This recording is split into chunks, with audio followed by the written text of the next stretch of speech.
আজকে কিন্তু মিলন ভাইয়ার আজকে কাজ করতেছি। আজকে হচ্ছে আমাদের ডুয়েট গানের হচ্ছে মডেলিং হলো। তো আজকে আমরা নতুন একটি হচ্ছে গান হচ্ছে ভিডিও আপলোড করব, কিন্তু তার আগে আপনারা দেখতে থাকুন। তো চলুন আমরা নতুন একটা মুদ্রা শিখব। হ্যাঁ আজকে তাহলে যাব আমরা যাব প্রথমে আমরা নরমালে যাই নাকি? নরমালে যাব, হ্যাঁ যাই।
আবার স্লো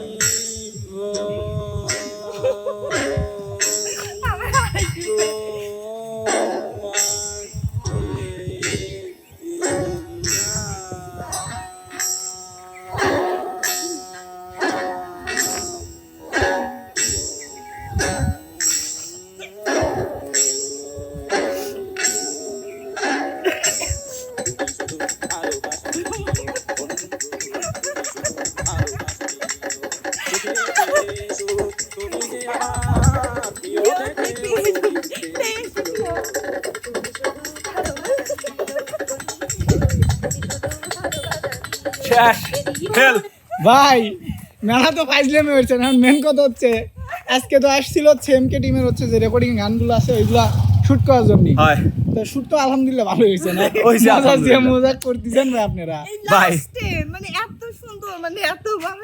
মজাটা মূল বিষয় না, হ্যাঁ মূল বিষয় হচ্ছে ওরা করবি রিলস। আচ্ছা, এগুলো তোরা রিলস কে হরে আজকে তাও দিয়েছে এই জন্য আপনি ঢুকো দিছে আবার না? এই জন্য মনে হয় আমার একটা নিলি আইছে, আচ্ছা, আর আমার মতো একটা গণ্য জঘন্য ব্যক্তি যখন টাইনি নিলি আইছে তখন কি করে দম ঠিক থাকতে পারে? তা ঠিক তা ঠিক। দম ভাঙাতি দাঁত ফেলাতি যা করা লাগে করে দিছি।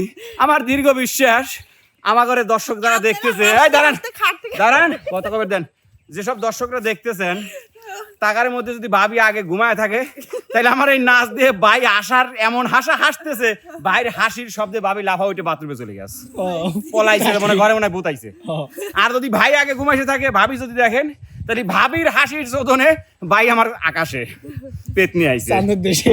পেট নিয়ে আইছে ভয়ে। আচ্ছা, দীর্ঘ বিশ্বাস। দীর্ঘ বিশ্বাস না? হ্যাঁ। আর যদি মিথ্যে কথা হয়ে থাকে দর্শক তাহলে আপনার ঘরে মনে আনন্দই নেই। আপনারা কথা খারাপ কর নাই। এই বুদ্ধিটা কার? হ্যাঁ, বুদ্ধিটা কার? এই বুদ্ধিটা হচ্ছে আমাদের একটা পিচ্চি শয়তান আছে যে আচ্ছা। সব সময় আমাদের সাথে থাকে, আমাদের ক্যামেরার পিছনে আদিল। আর এই যে এইটা আদিল বাজাচ্ছে আর এইটা করছে লে, তাহলে এইভাবে একটা রিলস করি। আমি তখন হইছে কি ওই শর্ট শেষ করে এনে এসে আর একটা ভিডিও নেবো, তো 2x দিয়ে বাজাচ্ছি। ও আবার কইলো কি যে তাহলে আমি একটা রিল বানাবো এরকম। পরে আবার আমার তো ফাইল জীবনটা দেখছি। গেল, সারাদিন আমার যে নিকোটিন ফুরেছিল না এখন সেটা ফুরইলো। মানে এমন একটা কাহিনী কই এটা রিলস বানাবো, তো রিলস বানাবো যে আপনি এই কাহিনী করবেন ভাই, এটা তো আমি জানি না। আর একটা সিক্রেট একটা কথা বলে দেই, বলেন। মিলন ভাই একটা সম্পর্ক করে বুঝছেন ভাই রে, ভালোবাসা রে, মানুষের ভালোবাসা দেখে আমাদের জলে আমার বিয়ে একটু লেহে নাই ভাই। এই দেখো আমি সব বুঝলাম, হের চলবি কে? আমরা প্রেম হইবারই পারি বেটা ছাল মানুষ, আপনার কে মানে চলবে? তাক ভালোবাসে না যে, হ্যাঁ, তাক ভালোবাসে না। হ্যাঁ। ওই দেখুন আমার গার্লফ্রেন্ডের নাম আমি ওখানে লিখেছি যে গাছে। ওই যে হয়। দেখছেন? দেখো হ্যাঁ। মিলন ভাই কি করে শুটিং, মানে যখন আমরা ড্রেস চেঞ্জ করতে যাই, হ্যাঁ। ফ্রেশ হইতে যাই, মিলন ভাই দেখো ওরে বাপ রে বাপ, ভাই রে মোর ভালোবাসা গো। এ একবারে টুরু লাভ। ওই যে ঢাকা একটা মেয়ের সাথে প্রেম করছে, এই সে বলে মিলন ভাই আমাকে গল্প করছিল হচ্ছে নীলকার একটা হচ্ছে পাঞ্জাবি দিছিল এলতে সেই নাম, কিন্তু ওইটা সিক্রেট থেকে গেল, আমি বলবো না নাম। আচ্ছা, এই জন্যই শুটিং ওই নীল কালার পাঞ্জাবি পরে, এই জন্যই প্রত্যেক শুটিং এ দেখি। এটা তো কর নাই ভাই আমাকে আগে। বুকে বড় ব্যথা দিয়ে ও গো মোর বিয়াস, তুই কি একটু লিখতে পারিস না বিবেলাস দিয়া তোর নাম? গাদা গাদা, তোর আজকেই বাড়ি যা হ্যাঁ, ব্রেক কর। বন্যাপুর বিহেভ কই, বিহেভ খুঁজাই। তো সুপ্রিয় দর্শক সবাই ভালো থাকবেন, সুস্থ থাকবেন। আসলে এগুলো সবই মজা করা হইলো, এভাবে কি কব। কিন্তু ওইটা সত্যি, ওটা সত্যি। আচ্ছা যাই হোক, মানে এত মজা আপনারা হইতে পারেন এটা আমি জানতাম না। যাই হোক, কাজ শেষ করা আর হয়েছে, 10 টাকা দাও। আমি বাসায়। হ্যাঁ, একদম মজা দেখলা, হাসিলা, হাত ভালো হয়ে গেল, 10 টাকা দাও। বুদ্ধিটা যে আমারও ছিল, আমি তো আমার রিলস জ্ঞান- না বানাই আমার জ্ঞান চালি এখন। তো সুপ্রিয় দর্শক বন্ধুরা সবাই ভালো থাকবেন, সুস্থ থাকবেন। এই ব্লগটা আজকে এই পর্যন্তই। আল্লাহ হাফেজ।